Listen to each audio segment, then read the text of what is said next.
Today is going to be a little bit different because I've been going to more events recently and people are interested in how I got involved in this, how I understand herbs, what it is that I do, because apparently I'm not very clear. And so I'm going to be a bit vulnerable today and tell you a bit about what I've experienced in my life and how I kind of got here. And I know I sprinkle that in here and there, but apparently not really enough. So I'm going to start with letting you know about what it was like for me as a kid when it came to my health. And so this is going to be kind of gross for some of you, but I'm going to do it anyhow. So I puked all the time, like every day, under all the circumstances, everywhere. And I think it started really early on. I remember being a kid, I feel kind of a lot for my mom in particular, because I was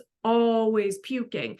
You know, I puked at sleepovers and birthday parties and in trash cans on subways. I puked in the back seat of cars, behind car doors. I once threw up in the German embassy in Washington, D.C. I threw up in bathrooms at work, and it was just my thing. You know, my childhood best friend, she knew everything. She just knew when it was happening. I threw up on planes. It was all the time. And I don't say that lightly because it was a lot. And for every time that it happened, the search was always on. Like, what was it? Was it allergies? Was I overexcited? Was I overtired? Was I sensitive? Did I have bad food? Did I jump too much? You know, like anything. There was always a mental search to try to figure out why I was doing what I was doing. Obviously, as I got older, if I was drinking, that created that. But it wasn't like a normal, not normal, it wasn't like a usual thing. Like people sometimes when they drink too much, especially in their teens and their 20s, they throw up that night. I would throw up the next day for like all day. So when I was younger, it was like, okay, allergy shots. That was one answer. Don't eat before you swim. Maybe it was eat farm fresh meats and not meats from the store. Then it was if I slept over somewhere, I had to be with somebody that I was comfortable with. If I would go to a birthday party, like back in the 80s, Dairy Queen cakes were a really big deal in the States. And so I wanted to eat that food so badly because everybody else was eating that. Well, that created problems. Maybe it was, okay, let's have a bedtime sleep. And it just kept going on and on and on. And although I would find, or we had, when I was younger, would find one thing that would help, things progressed and I started to have migraines. And then eventually I had TIAs in my 20s. So those are those mini strokes. And then I would have constant nausea, or as I was getting older, I would be like, I can't eat that. It's fried. You know, I remember being at a restaurant and couldn't even make it out of the restaurant because I was so sick because we had too much fried food. So there was always this thing that was restrictive.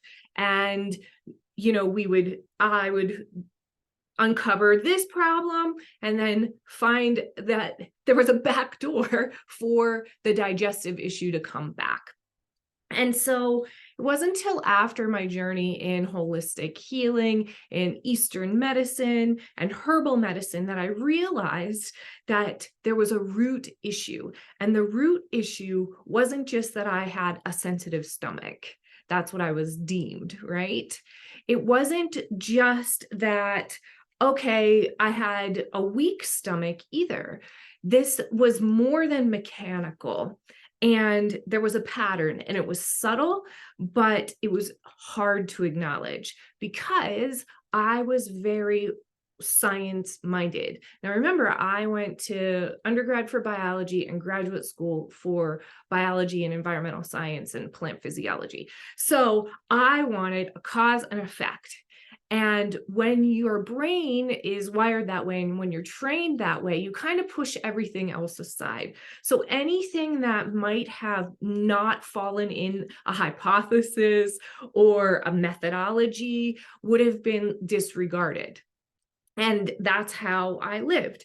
So what happened to shake me up is when I was in this hospital dealing with my mini strokes, there was a woman next to me and she was so incredible, and she was into alternative and complementary health. And I started going down this energy healing and alternative and complementary medicine road. And what I eventually discovered, and the patterns with help, was that I was energy sensitive. That's hard to actually say for me, but I was, and I am. And I didn't see it as a positive thing. Yeah, I had known a lot of things about a lot of people, but I would just think that I was just kind of a weird kid, and I would make up stories in my head, or I could feel things happening around me, but it was just like, oh yeah, well, who cares? Everyone can feel stuff. Everyone knows stuff. That shouldn't have anything to do with what's going on with your body. So yes, it is 100% a thing. I can tell you that energy sensitivity is a thing. Everything has energy, and everything impacts everything else. And this is holistic living. This is ecosystem. This is your inner health ecosystem.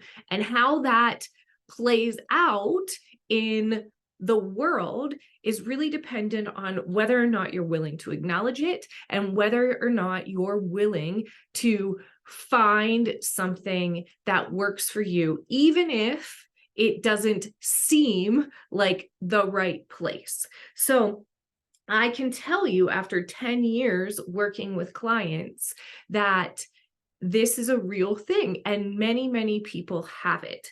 So in hindsight, I can see the patterns in my life, and I can recognize those patterns in other people. That's what I do as a clinical herbalist and a holistic living coach. I recognize the patterns, I find the subtlety, and then I use herbs and natural remedies to offer options so that your digestive health is optimal, options so that your sleep is great, your hormones are in balance.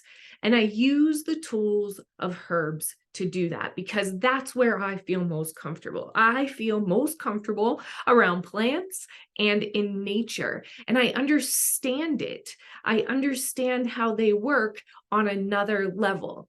It's not just, oh, well, you know, this herb does this for circulation, so we mash this together. You have to understand why that herb works for you and what the pattern is. So let me get a little more into this, right? What is the answer when you're searching, right? So is it allergies? Yes, I have some intolerances. Is it that my digestive health isn't optimal? Sometimes that there's an imbalance in the flora of my gut health that needs to be worked out. But more importantly, and the bigger issue here, is that I have to acknowledge that I am energy sensitive. What does that mean? That everything around you matters. And you're energy sensitive too. There's no question. We all are. We're made of energy. Everything is made of energy. So the people that you have in your life and how they behave can influence your mind, your body, your soul, your emotions, the food that you eat, that matters. The way you move your body. So if you are inclined to be overwhelmed by heat, you wouldn't go into a hot yoga studio. If your knees are kind of rough, why would you push yourself to run? So the way you move your body can either enhance and make things better for you, or it can be a detriment. The environment that you work in, that, and the way you think about your life. Do you have a positive way of thinking about your life, or a negative? Or are you neutral? Are you apathetic? That all matters too. And then what are your triggers? I think I touched on that because that's the easiest thing to touch on, right? Is it a food? Is it noise? Is it light? What are the things that trigger you? That's the environment as well. But also, is it, oh, wow, every time I visit my in-laws, I have constipation. Every time I see my dog limping, I get a knot in my throat. Every time I, have red wine at my networking event, X, Y, and Z happens. But every time I have white wine at my networking event, A, B, and C happens. So you have to be able to think about this from another perspective. Where are the subtleties, right? Every time I talk to my divorce attorney, even though my divorce was 7 years ago, but we kind of maintained a friendship after that, what happens? And then you have to find holistic solutions. It is not a one-stop shop. You cannot live your life thinking, hey, the only way I'm going to deal with this is, through this method or this method or this method, and I'm not going to look at anything else. If you think about how absurd that is, think about it from break it down to, as a 3-year-old, you're going to get this type of treatment. As a 10-year-old, this type, 25, 45, 85. See how it's silly to not be able to expand and to look at other aspects and more solutions. You can't really be successful if you're not open-minded enough to find holistic solutions. So let's start today. And one of the things that everyone loves is to talk about herbs and how they can help. And because I was talking about puking and digestion and all of those things, I'm going to tell you about 3 herbs that I really love using that are accessible and something that you can pique your interest on. So first, I want to talk about ginger. So consider some of these herbs and how you want to incorporate them in your life. So ginger is great. You use the roots. It's wonderful for your small intestine. So if you've been using magnesium to be able to stay regular, but nothing seems to work, first of all, you got to know the right magnesium for you. And then second of all, what you have to figure out is this a lower or an upper intestinal issue? If it's an upper intestinal issue, like small intestine, then you're going to want to use ginger because ginger is warming and you can use it as a powder. You can use it as a tea. And what you can do is just take it and allow your intestines, your small intestines, to start working again. It's great to reduce nausea and cramping. It's also really good for menstrual cramps. That's a great thing about herbs. You can move in and out of what they are used for. There's hundreds of ways to use a herb. So if I'm only speaking about one way in this video, and this is why I don't do this very much, because I want people to know that there's all kinds of options for these things. But here are some of my favorites. So the other thing that ginger does is it's great for circulating blood. So it's able to stimulate your salivary glands. So sometimes if you chew on a piece of ginger before you eat, that helps with digestion. And those ginger chews or candied ginger, those are so good when you're feeling nauseous. Now, the part that I think people are really interested in, and I don't do a whole lot of this, so this is your sneak peek, is what the energy around the herb actually does. So for the essential oil in ginger, I use that when people are feeling powerlessness or they're feeling insecure or they want to feel empowered and they want to feel really like they've got this, I'm responsible, I can go for it. So if you're somebody who uses essential oils, ginger, nobody really thinks about ginger as an essential oil, but start there. The second herb that I kind of want to touch on is cardamom. I kind of shy away from cardamom because I just generally don't love it, but I just don't love the taste of it, but it is a fabulous herb. It's great for candida, for those of you who understand candida, and you use the seed pods. It's really good to stop vomiting, to stop nausea. It's great for abdominal pain, and it's good for stopping diarrhea. It strengthens your stomach and supports the spleen for those of you that are into TCM. And it helps for a loss of appetite. That's probably primarily where I would go with it if I was recommending it or thinking about how to use it. And it is good for morning sickness. Now, again, for the energy component, this is used in the essential oils for self-control and if you have some anger. And we all have anger sometimes. So maybe you don't want to use it as an essential oil. Essential oils are everywhere. So you can also put it in some tea, put it on your stove, have it fill the air, and you can breathe it in like that if you don't like the taste. And then lastly, fennel. I am a big fan of fennel. You can chew on those seeds. You can put them in teas. It tastes like licorice, black licorice, and it's also a fabulous herb for reducing nausea and cramping as well. So a lot of times you'll see that fennel and mint together because they just go well together.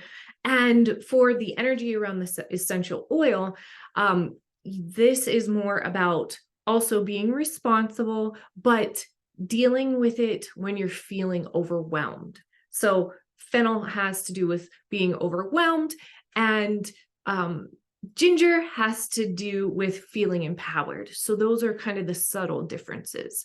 Now, this was really brave for me to talk about the energy and the energy signature around the herbs, because although I do this with my clients, I trust my clients and they trust me. But to put myself in this position and put myself out there and say, I understand the energy around the herbs as well, and I match the herbs and the recommendations with my clients is a little new. So in that regard, I want you to challenge yourself today too. Do something that makes you feel a little bit vulnerable, a little bit out there for the skills that you know. Strike up a conversation with somebody that you've wanted to talk to or you're interested in, or even, try that cardamom. Explore. Our life is as big and as full as we choose it to be. And there's no reason not to explore. If you don't like it, you just explore something else. So those were just a few ways in which I use those 3 digestive herbs for my clients and for myself. And I would love to know what it is that you use. What are some of the herbs you want to hear about? What interests you about Eastern medicine, about herbal medicine? And what is it that you think your patterns are, right? What was your underlying pattern? So my digestive issues were there. Not to say that they weren't. And sometimes I still battle them. But my underlying pattern, my root issue was that I am energy sensitive. I can use that to help people, or I can use that inwardly in a negative way and have all kinds of upheaval. So I have to be mindful of where I go, who I interact with, and how long. So that way I am kind to myself and I don't cause any physical distress. Or emotional or mental. They're all the same. They just present in different ways. If all of this is exciting to you in some way, shape, or form, and you want to have more clarity and specific recommendations for you and how you can change your life and your health using holistic approaches, reach out to me and we'll start a conversation. Until then, let me know what your favorite herbs are and what you're interested in, as well as what you found your patterns of imbalance to be.